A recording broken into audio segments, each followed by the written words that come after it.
Okay, doing a quick little instruction to show how we can use the roundover bit in the CNC. It's tool number 7.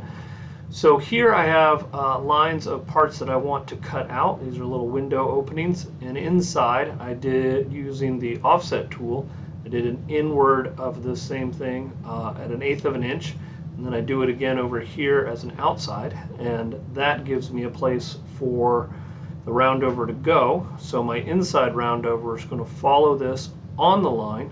It's going to 3/8 of an inch.